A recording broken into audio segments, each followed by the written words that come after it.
Hey Raghunath, tell everyone about our Patreon community.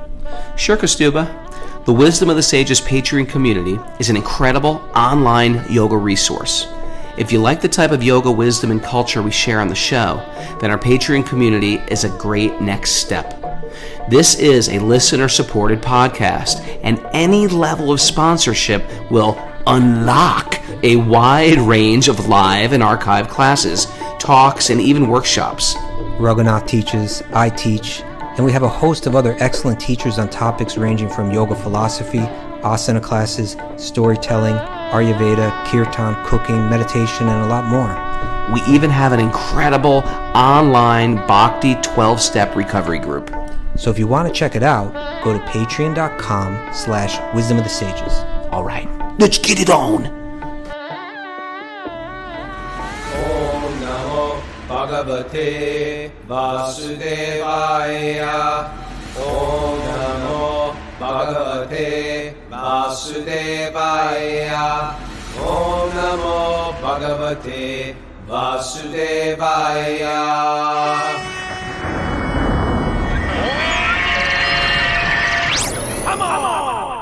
Live from Super Soul Farm, this is Wisdom of the Sages, a daily yoga podcast with your host, Raghunath, and co-host and senior educator at the Bhakti Center in New York, Kaustubha Das.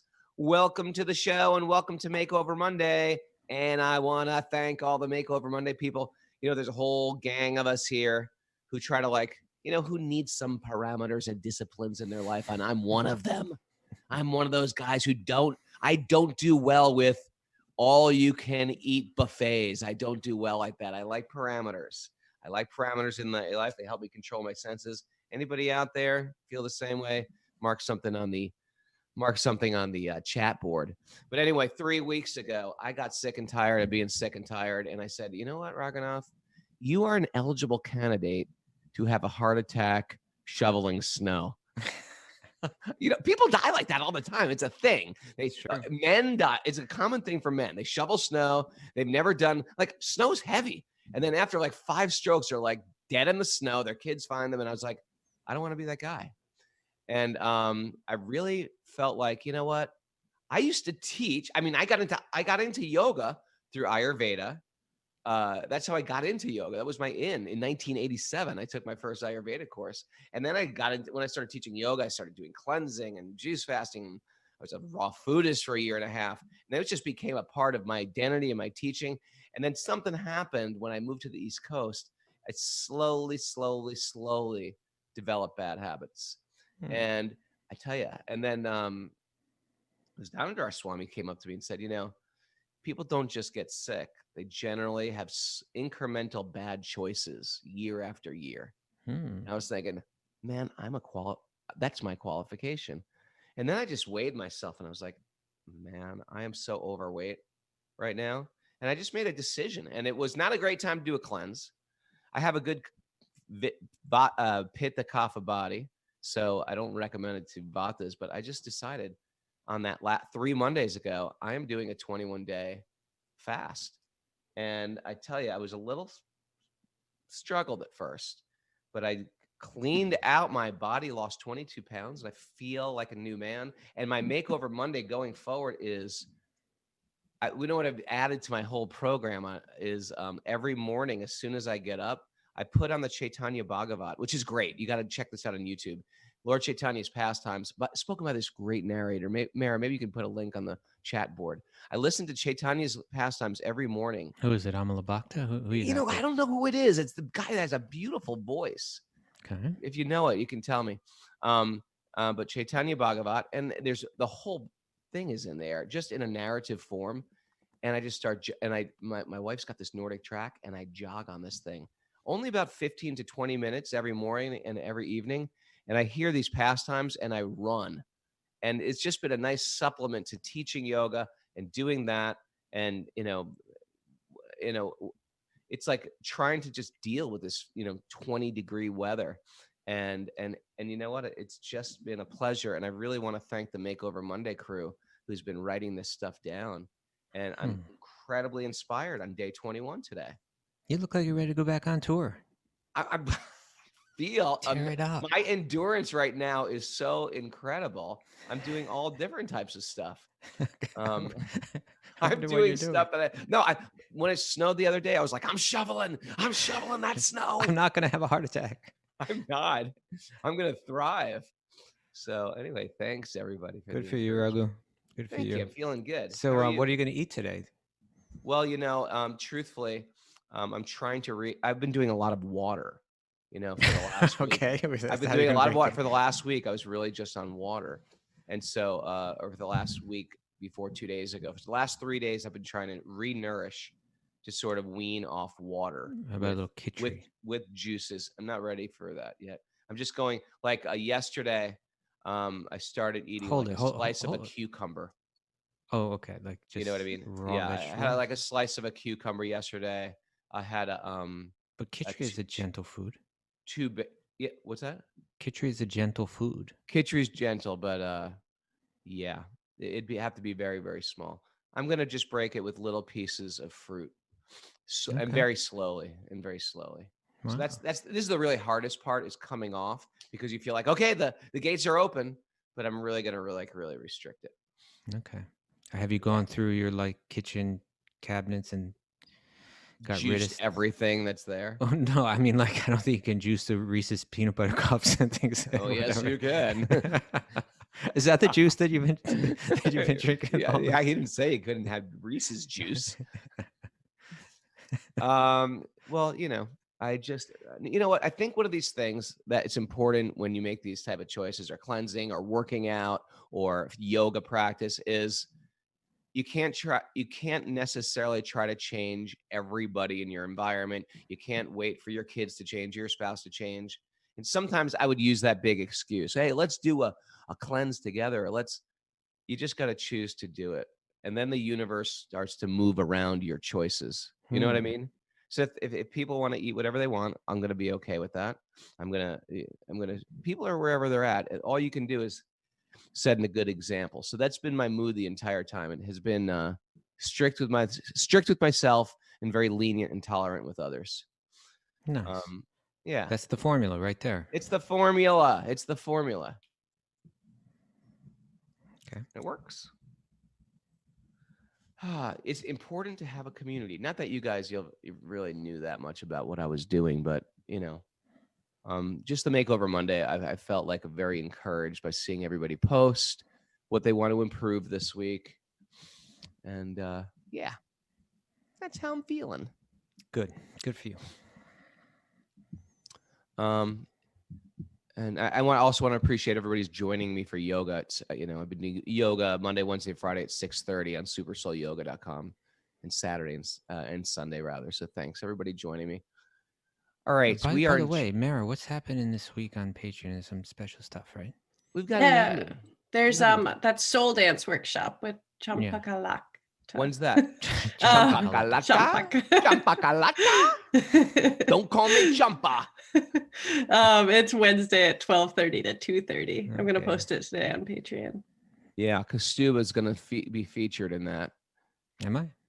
Yeah, you're the featured dancer. Didn't you hear about that? I didn't know that. You be the featured dancer. We're all signing in. Okay.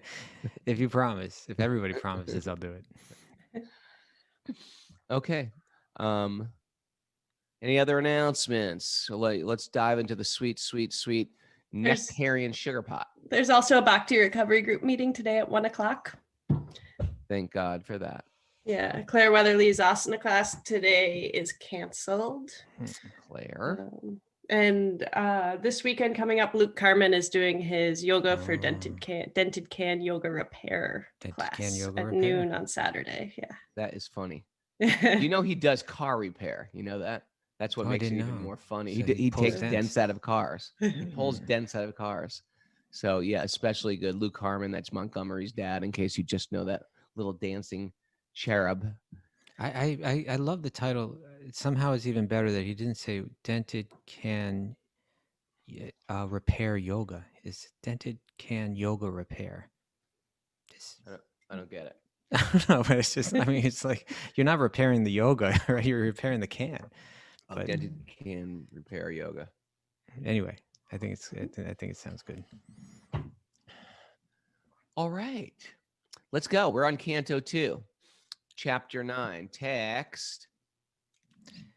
What's our text, Kaustubha? It's been a long, crazy weekend. 37, I think. But I tell you what, why don't we just read? Why don't we complete Chapter 9 today, and let's do that. complete the second canto before the end of the year? Yes. Narayanam namaskritya naram chaiva narotamam devim saraswatim vyasam tato jayam madiraye.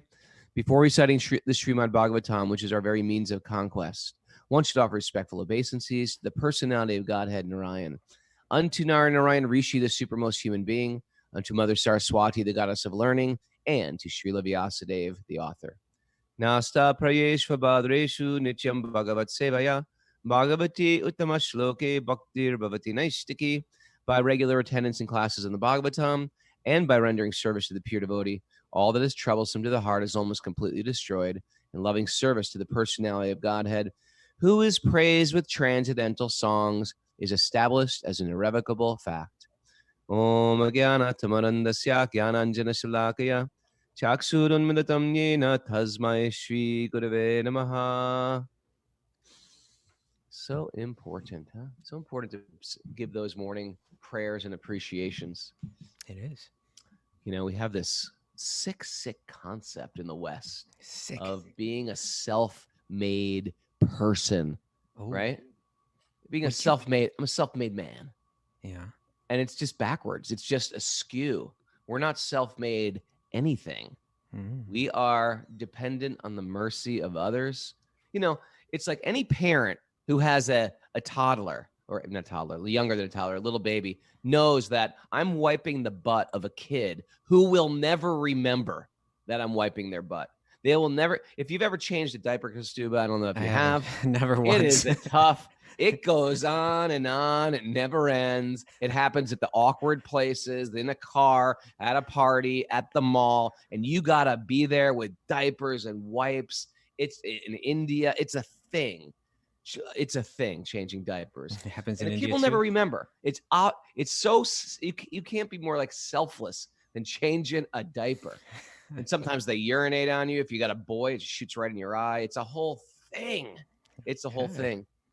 The idea that we are a self-made man is such an illusion. We are made up of love, of people's love and caring. And some people may argue, say, no, you don't know. I was abandoned. I had no father. I had no mother. Guess what? Someone stepped in.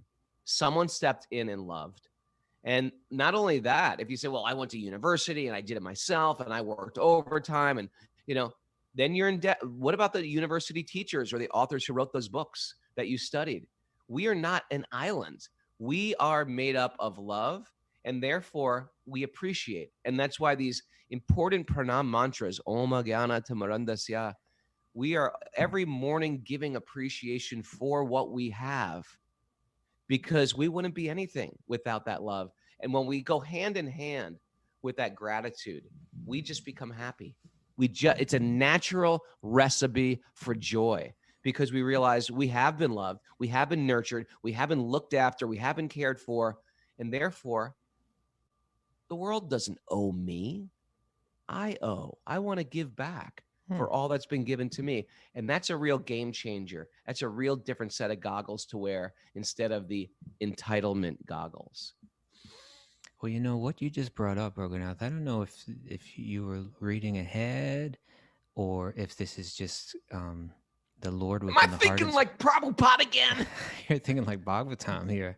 All right. Yeah, because even you're thinking like Lord Vishnu, like Lord Brahma, because text 37 is about, you know, I'm a self-made man, this or that. Lord Brahma, right? He's like, again, you know, we talked sometime, I think it was last week, we talked about Indra.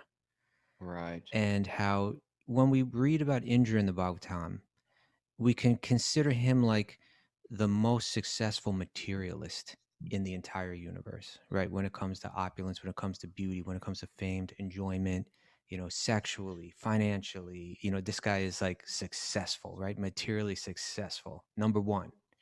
And then the Bhagavatam shows out how that doesn't fulfill him, right? Right.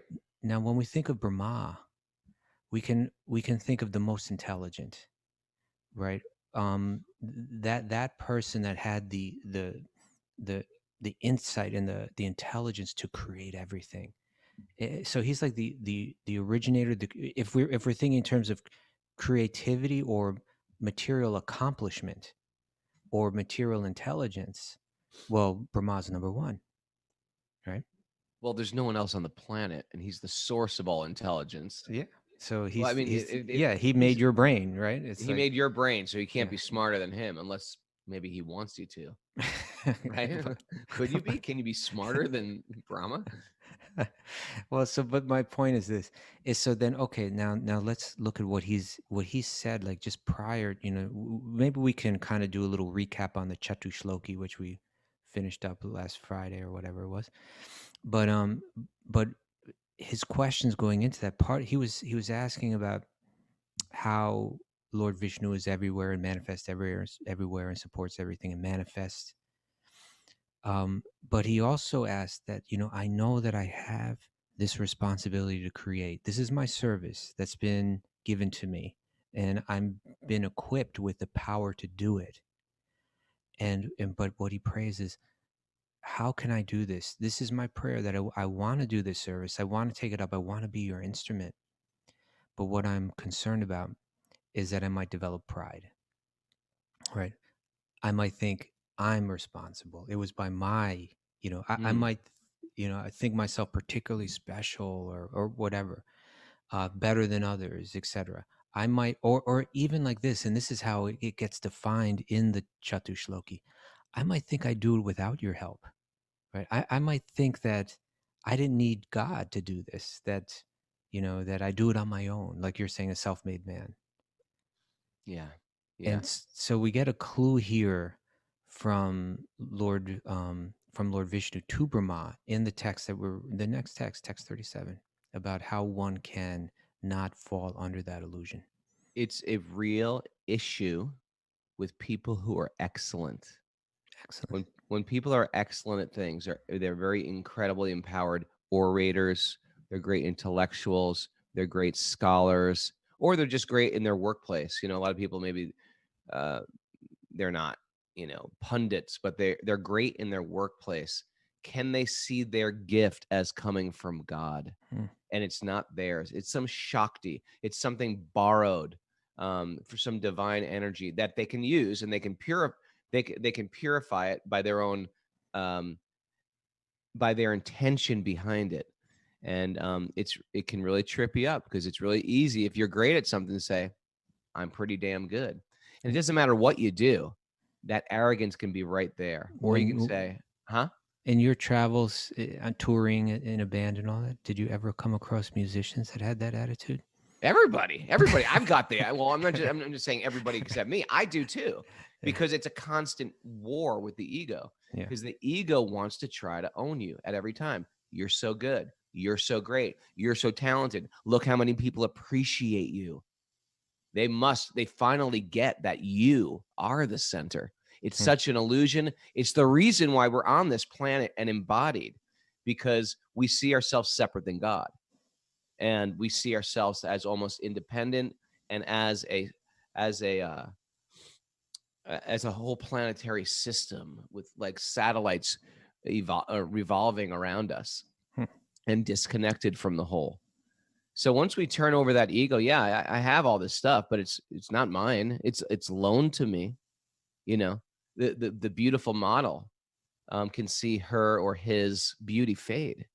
The great talented artist can lose their hands, a pianist can lose their hands. We can lose, all of our talents are just on loan to us.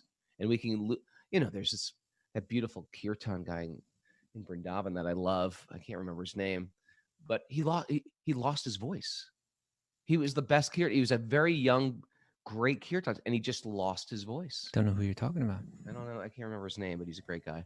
But anyway, it's not our voice. It's not our voice. The voice is given to us. It's not our strength. It's not our beauty. And then, especially when we're using it in Krishna's service, then it's almost like, oh, come on, Krishna. Come on. I was doing it for you. But what was a fascinating film, I thought?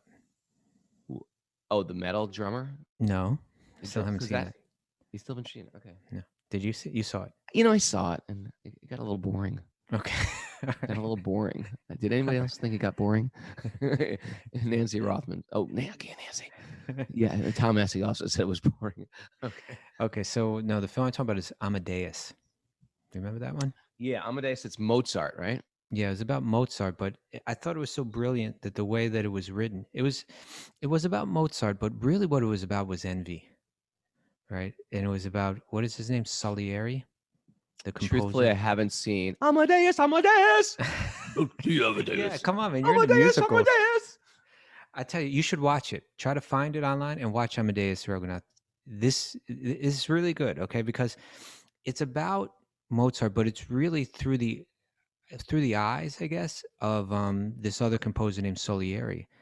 And Salieri, like it shows like how he was very talented when he was young, and he prayed to God. He said, "Dear God, if you give me the talent to be the greatest composer, then I will use it in your service." Ooh, Right? this is like right out of the Bhagavatam. Yeah, then I will use it in your service. But you see, the thing was, he should have been like, whatever you give me, I'll use in your service, and you don't have to make me the greatest composer. If you make me a mediocre composer, I'll use that in your service, and I'll be happy. Sure. But he was in a sense a great composer, but he was outshined by Mozart. Okay, and Mozart was like, at least how he's portrayed in the film, is like he was he had no sobriety, like Right. he wasn't like, "Dear God, I'll use this in your service." He was off the wall, right? He was wild. Yeah, he was wild. But you can see that his sin of like of, I guess you call it hedonism or whatever like that, it was Mozart's sin of like hedonism was not as grave as Salieri's sin of envy, right? And Salieri's sin of envy led him to do terrible things, but it really led him like practically into the mental institution. His envy was, and envy, it developed into resentment to God. Why are you empowering this guy and not me? Right? It drove him crazy. See, when you study Bhakti, Krishna consciousness, the enemies of the soul, the lust, greed, and the envy, then you can actually watch movies, and you could be like, "Oh my God!" Then you can watch movies. Then you're qualified for a Netflix subscription. But first, you got to go through the Bhagavatam. Well, what happens is you see it now with God conscious lens. You're like, oh, yeah, this is how envy destroys. It's truthfully, it's the root of great drama. Did you ever see? Okay, I'm sorry to keep it there, but did you ever see? It's an old black and white film. Whatever happened to Baby Jane with Betty Davis? Never saw that. Oh, you gotta see this movie. It's so Krishna conscious. Okay. Whatever happened to Baby Jane? Whatever happened to Baby? All right, Google that one up. It's gonna be on YouTube or something. Whatever happened to Baby Jane? Betty Davis is a childhood star, celebrity, like sort of a Shirley Temple type. She's got everything. The fans love her, and she has a sister that's sitting in the back wings. No one cares about her sister. And then in her teenage years, her sister rises to this massive stardom, and Baby Jane is like, no one could care less. Whatever happened, Baby Jane? Whatever happened? And then as she gets older, Baby Jane just like loses her mind. She can't tolerate losing fame, and you can imagine. I mean, there's so many. What was that show? VH1. Whatever happened to Led Zeppelin? Whatever happened to Peter Frampton? Yeah. And like he's like scrubbing dishes at imagine playing the New Haven Coliseum, and then all of a sudden you are working at UPS. It's like it must be the greatest feeling of getting kicked down many flights of stairs for your ego. And you must feel like I can't even, I guess I can imagine. It's not like I'm not washed up. You know what it's like to be washed up? Well, I do. Yeah, well, it's one of those things that it's like to lose that prestige, that fame, that respect, compared to the thousands to show up on stage where you get 20,000 people worshiping you. That does a number on you. And it convinces you that you're God. Now imagine if you're Lord Brahma. What's that? Imagine if you're Lord Brahma, you got 4 heads. You got 4 heads. You drive a cool swan. You fly around. Peter Frampton never drove a cool swan around. I mean, he had a probably cool car, but never a swan. And he's got not only not only people in general, like not only the New Haven Coliseum audience, but like the gods and the goddesses. The 3 worlds. The 3 worlds. The 3 worlds, the gods, the goddesses, they're showing him the ultimate respect, That's Brahma. Right. Well, this is the beautiful thing about the Bhagavatam. If you actually can dial this stuff in, it will save you from the greatest material pain, right? Which is because what we're doing is we're working on from the get-go is dismantling us from our ego. We are just saying all this stuff, all this praise, all this fame, all this beauty, all this luxury, all this, whatever. It's not yours anyway. We're breaking that attachment where material success ensnares you deeper into the attachment. It's you. It's by your great will. It's by your great choices. It's by your great desire because you are focused, because you are focused on your dreams and your goals and your aspirations. It was the secret. It's the power of intention. Nah. No. It's not yours anyway. It's not yours. Well, I'll pray to God. I'll use it for God's service. Well, God might just say, no, I don't want you to have it.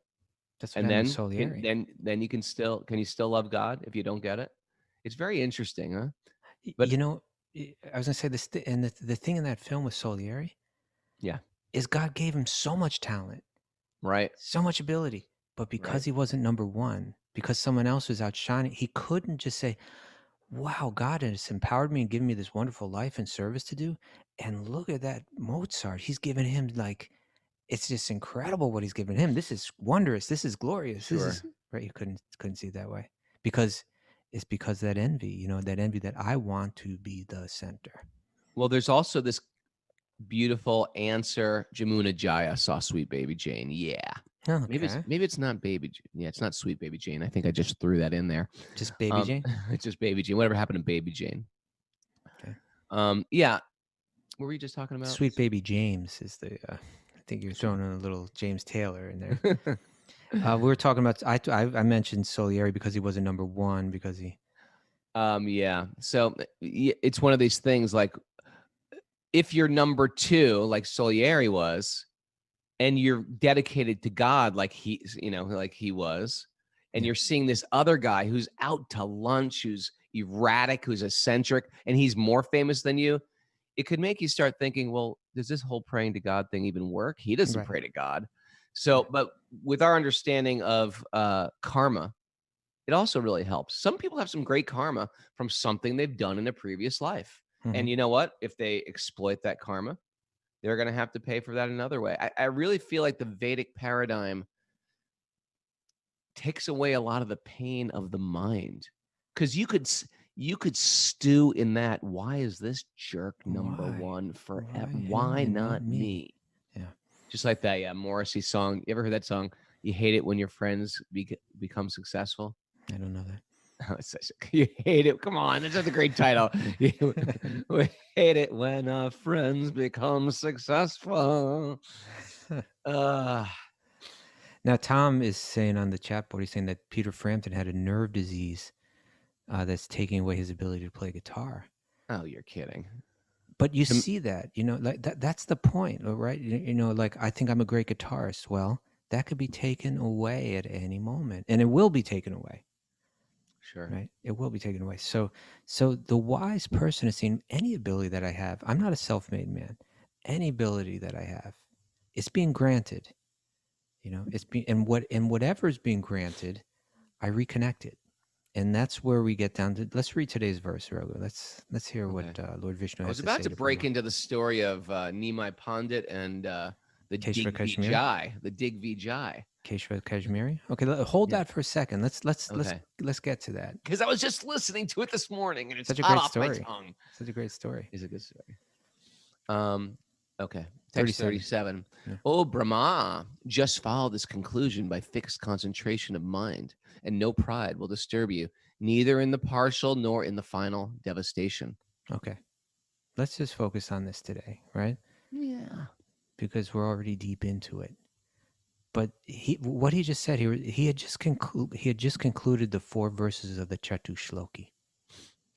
And he's saying, if you can meditate on the Chatushloki, if you can meditate on that, just follow this conclusion with concentration, right? Fixed concentration. Don't allow your mind to accept anything outside, anything different from, anything contradictory to this Chatushloki, to these 4 verses. And if you do that, no pride will disturb you. Okay, under any condition, right? So, when I hear that, what that means to me is what he's saying is that pride correlates with illusion, whereas humility correlates with truth, right? I don't even want to say like pride leads to illusion, because like illusion also leads to pride. It's like it kind of goes both ways, Yeah. Or humility leads to truth, but truth leads to humility. So let's say they correlate with each other. Pride correlates with illusion. Humility correlates with truth. What do I say in this regard, Mayor? I say something like this, don't I? Do you have a saying? I do have a saying. Marriage, it's not tattooed on your body whatever it somewhere, is. She never got the tattoo. It's humility invites wisdom, okay, truth, and God into your life, whereas arrogance repels truth, repels wisdom, and repels God. Okay, that doesn't sound like a tattoo, but I like the message. It's a little long. I could whittle it down to make it. I already did, right? Pride correlates with illusion. You don't like that one? I don't like it. Well, no, not that I don't like it. I've already got this one somehow, but I'm gonna keep working on it. Keep working on it. So now let's look. So if Vishnu is telling Brahma, who's going to be like, if anyone's material circumstance would validate, pride, it's his. And so here's what he's given to meditate on that will protect him from falling into that illusion of false pride. And so we can do that by like a quick little recap on the Chatushloki, these 4 verses, and what message came through them. Okay. So in the first verse, we heard that God exists before, during, and after the unlimited cycles of material creation and sustenance and destruction. God is beyond the influence of the laws of material nature, beyond time, right? Beyond karma, beyond all that. That was the first message in the Chatushloki. The second message was that everything stems from God and is in one sense non-different from God. That God is the source and the root of everything. All right? And therefore, perception of anything or anyone as disconnected from that root is illusion. And that's a big, that's like a pair of glasses to see the universe through. That will protect one from pride, protect one from envy, protect for all of the negative, mindsets are cured by that, right? That I will not see anything disconnected from that original root of all existence. That it all belongs to that root, that it's all meant for the pleasure and the enjoyment of that root. If one understands that, there's no pride, there's no envy, there's no illusion. That's truth, right? Yeah. And then the third message that came out, or the next, was that God permeates the entire material creation, everywhere in every atom, spreading consciousness, permeating the entire, all the universes, and at the same time exist outside of it as well, in a charming personal form. Charming personal form, and that human life is meant for searching out and reconnecting with that divine person, with that divine source, with that root of all existence. That was the message of the Chatushloki, right? And now, Lord Vishnu is telling Brahma, I'm going to empower you. I'm going to give you everything that you need to carry out this service, to carry out your purpose in life.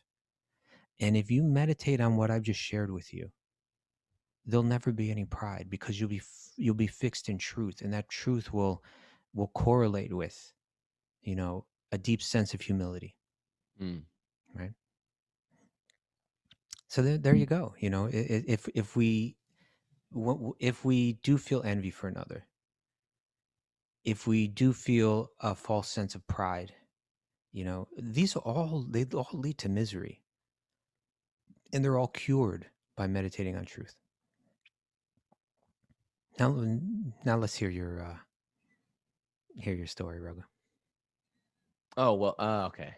Keshava Kashmiri. Beautiful story. Lord Chaitanya, who's very, very charming and beautiful himself, the Supreme Lord of the universe, appearing in Bengal as a young child prodigy pundit.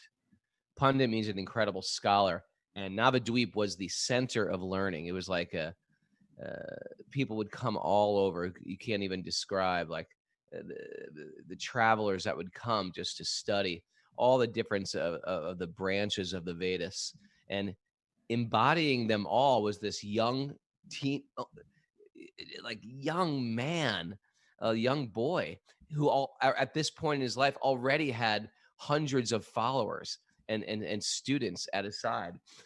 So this was a time historically where, you know, it wasn't like cricket matches and football matches. It was debating, and they'd use this nyaya, or Sanskrit logic, and they'd come around and they'd debate, and they'd one would have to admit, man, this guy defeated me. So there was a person named the Digvijay, which is really just a title. It means the dig is like the directions. He's victorious in all directions. He's And gone north, south, east, west, and he's defeated everyone. He defeated everyone. And he heard about this young, you know, prodigy, this young child or boy genius. And so he went to Bengal explicitly to debate him. And he is also a great devotee of Mother Saraswati, the goddess of learning.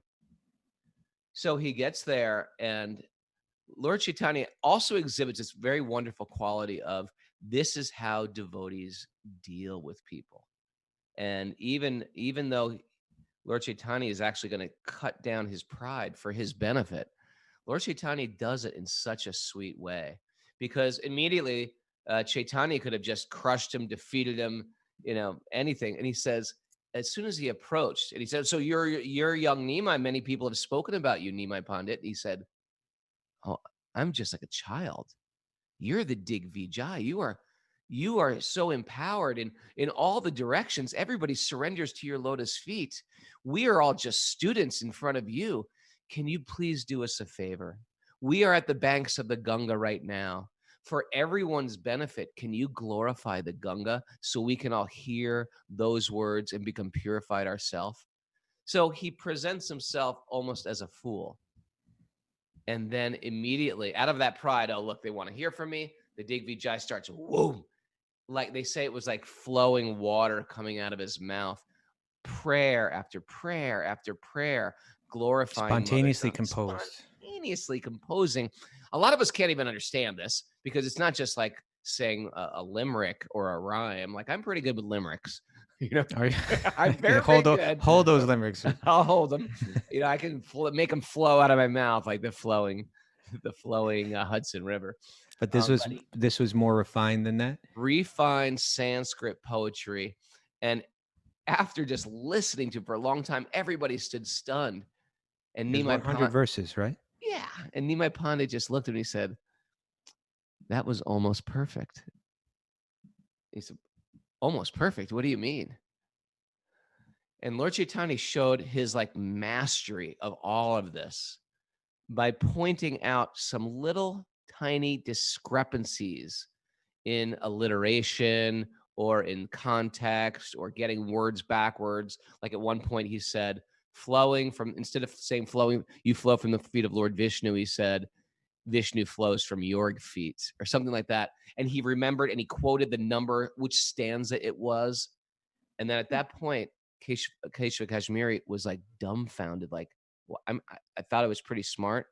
This guy listened to everything I said and made tiny little notes in his head and can recall them. That is, and he just stood there dumbfounded. And Lord Chaitanya, but he dealt with it so sweetly. He said, listen, we are still incredibly impressed. Just go home tonight.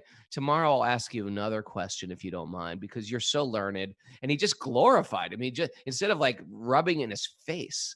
See, we don't like when people are, we don't like the idea of surrendering and bowing down. We don't like that because there's a fear that people will grind our nose in the dirt if we do that.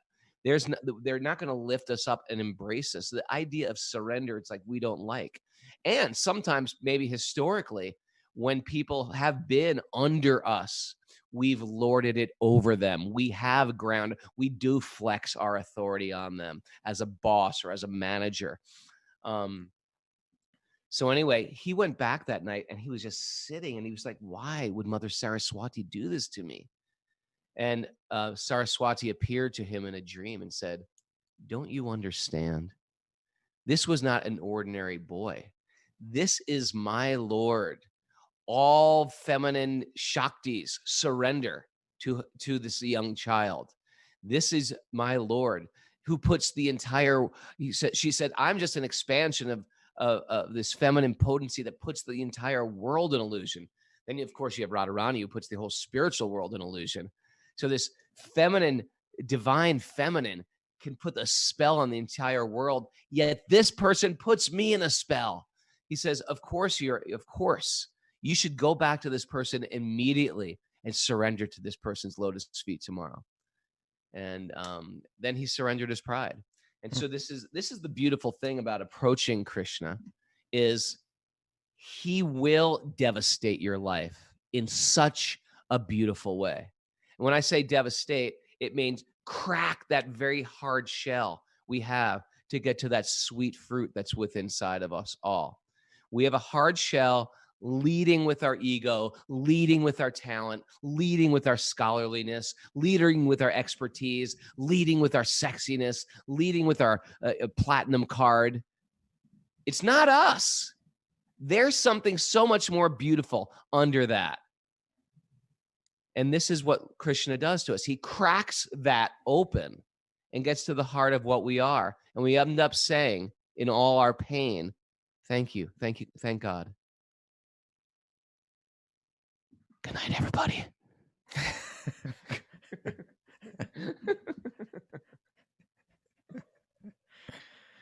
When you were, when you were a musician, did you, particularly as a brahmachari musician, right, in band, did you have any meditations that you had to kind of protect yourself from? Because like people are cheering, people are like, yeah. Well, did first people of all, ask for your autograph ever? Did people do that?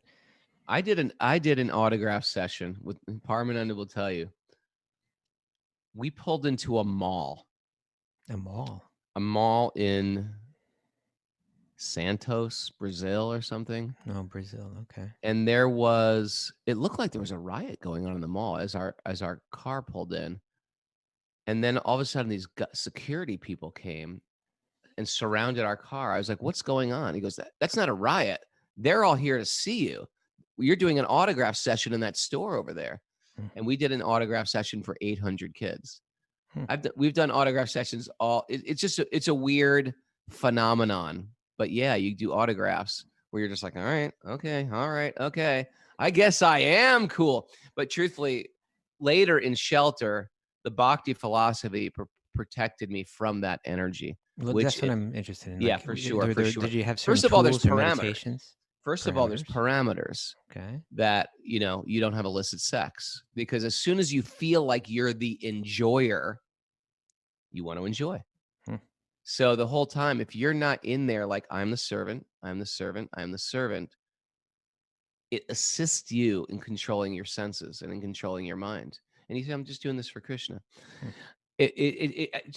As crazy as that is, it is like giving a person a course in handling high power electric voltage. You don't give it to, don't ask your 15-year-old son to climb up the power lines and get the power back on. You give it to a qualified electrician. The Bhagavatam makes you qualified for dealing with success and even failure. Because when there's failure, that's a time when people hit rock bottom. And when there's success, that's a time people hit rock bottom. Success can really degrade you. And for a person who wants to be dharmic, that's a really sad place to be. So yeah, it protected me in that way. Also, do you remember last year we were on tour and we were doing the Super Soul Sacred Sangha before Wisdom of the Sages? One of my meditations was Krishna's in the audience and he's just playing his flute. And I'm just trying to look out in the audience at Krishna. That was sort of one of my little yeah, you develop little practices. Sometimes we'll just have a group prayer before we go on. This isn't us. We're doing this for Krishna. We've got nothing to lose, you know? And sometimes it's great success. And then Henry, who's with us right now on the show, Haridas, he was at the Notorious show that we played in Buffalo where we were attacked. Right after the show, we were jumped by a gang, beaten with baseball bats. And that was like not a glorious ending. But you know what? It was glorious because we did it in Krishna's service. And sometimes you get dealt a baseball bat, and sometimes you get dealt a Grammy or an Emmy, whatever they give musicians. I don't even know. Grammy. But that's how the material world works. And when you do it for Krishna, you feel, well, whatever, Grammy, baseball bat, whatever Krishna wants today. Whatever Krishna wants today. And in service, you can see that happiness between. It's what yoga is. The samadhi between sukha and dukkha. The evenness between sukha and dukkha. I like that. Thank you. Thank you for sharing that, Ruben. Thank you. Okay, so should we just, we've got about 10 minutes. Why don't we just complete the chapter then? Why don't we just read Why don't I just sing Amadeus? No. Okay. Okay, 38. Sukadeva Goswami said to Maharaj Parikshit, the personality of Godhead Hari, after being seen in his transcendental form, instructing Brahmaji, the leader of the living entities, disappeared. On the disappearance of the Supreme Personality of Godhead Hari, who is the object of transcendental enjoyment for the senses of the devotees, Brahma with folded hands began to recreate the universe full with living entities as it was previously. Thus, once upon a time, the forefather of living entities and the father of religiousness, Lord Brahma situated himself in acts of regulative principles, desiring self-interest for the welfare of all living entities. Narada, the most dear of the inheritor sons of Brahma, always ready to serve his father, strictly follows the instructions of his father by his mannerly behavior, meekness, and sense control. The ideal son. Be like Narada. Narada very much pleased his. Be more like Narada, please. Narada was very pleased with his father and desired to know all about the energies of Vishnu, the masters of all energies. For Narada was the greatest of all sages and the greatest of all devotees, O king.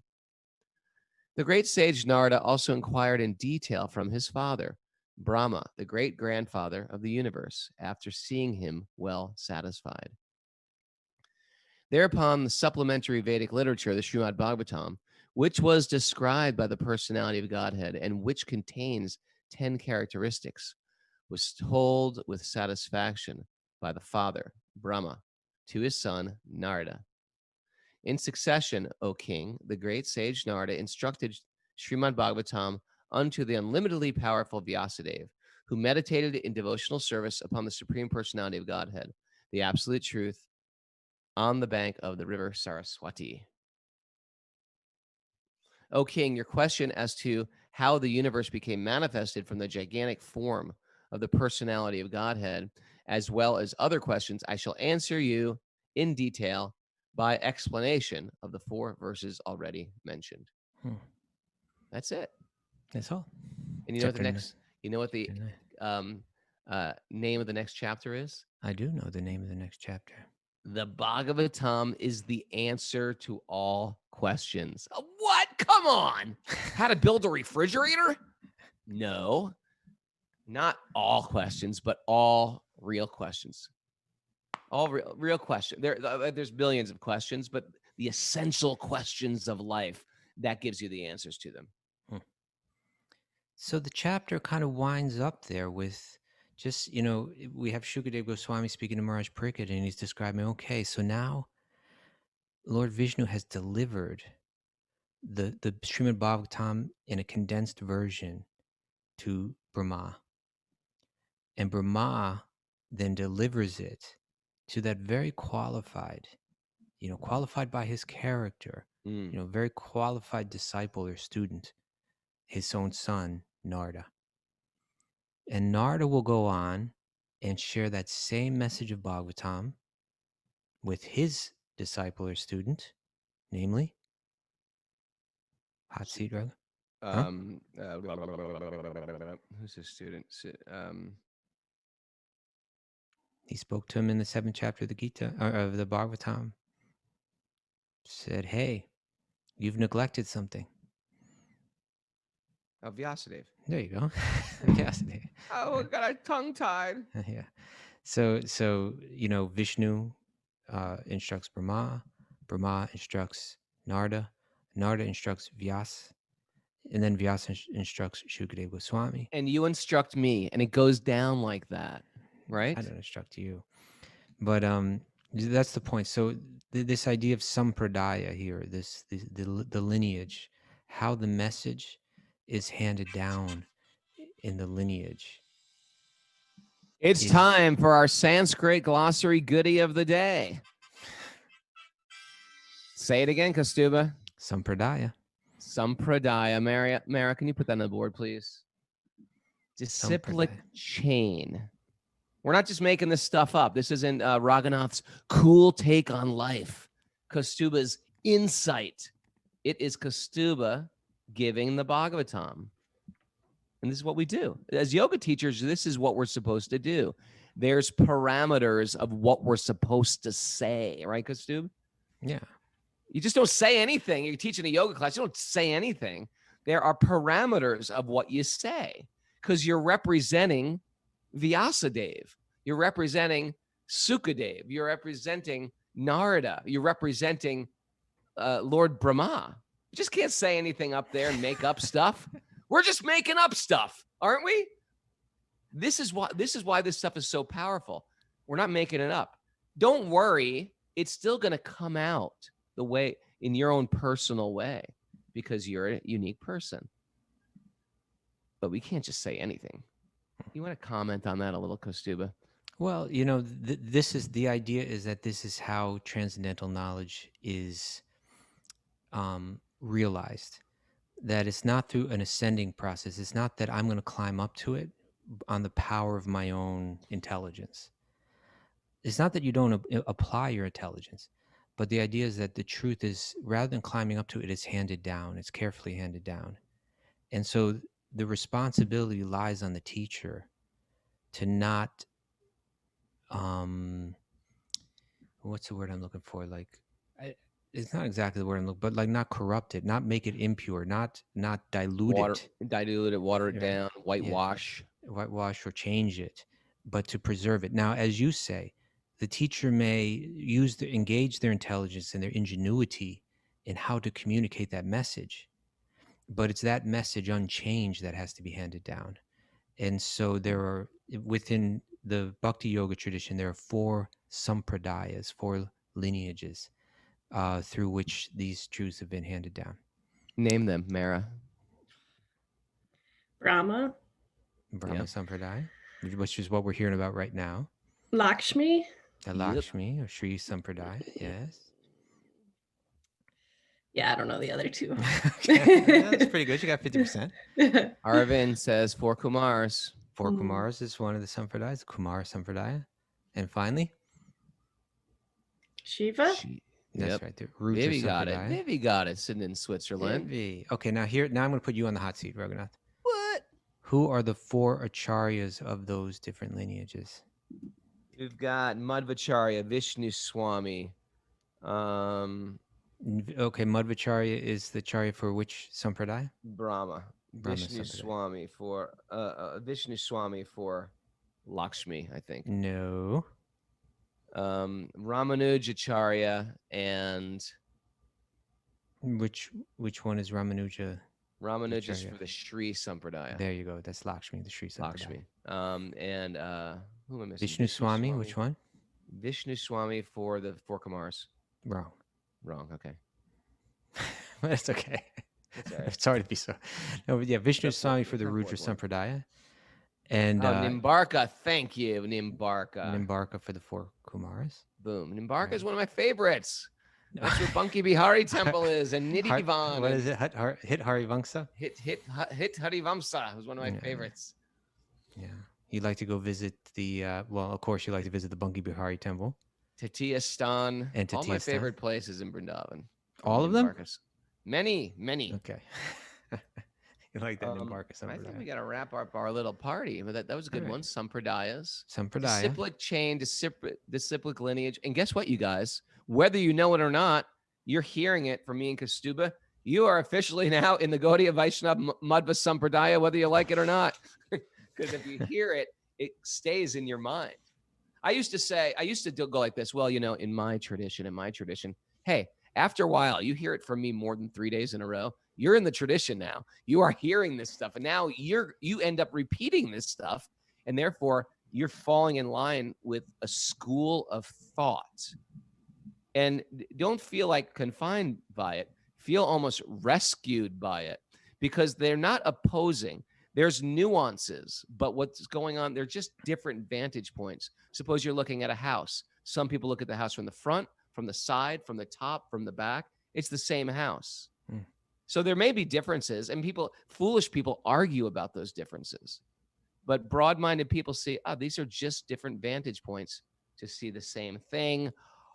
Let's take this party home. Thanks to everybody for joining us. What a way. Thank you, the Makeover Monday people. If you haven't made a Makeover Monday, think, hey, what do you want to do to upgrade your life today? What choices do you want to make? What do you want to embrace? What do you want to let go of? And there's no good time to perform some discipline. You just got to choose it. Thanks, everybody. I really appreciate this accountability. Appreciate the Bhagavatam. I'm feeling very grateful today. Kaustubha and Mary are doing a great job. Remember, we're going to Colombia in January. That's on. Colombia has been protecting themselves, so they've been very good with coronavirus, and we're all going to get tested before we go. We're going to have a beautiful, safe, ecstatic trip. By the way, the Bhagavad Gita drive thing, apparently people have been calling the number and it hasn't been working. We're going to get you a new number. We're going to fix that number today. We're going to correct that. So we'll post it on Facebook, perhaps. Okay, let's do that. Okay. And hey, I've noticed some people have been writing in on Apple Podcasts. Write us in. Tell us your story. If you haven't done it, get on Apple Podcasts right now. That could be a little saver that you do for the show. We appreciate it. Remember, this is community sponsored, sponsored radio, or is it radio? I don't know. Not really. Podcast. Sounds cool. It's a podcast. I want to be like NPR. It's a community sponsored podcast. So throw us a transcendental bone. Support us with whatever you can. We really appreciate it. It's needed. You can make a one-time offering as well if that suits you better. You go to bhakticollective@gmail.com on PayPal, bhakticollective@gmail.com. We appreciate those holiday bonuses. It really helps us do what we love to do. Thanks, everybody. Let's sing and dance. What do you say? And lip sync.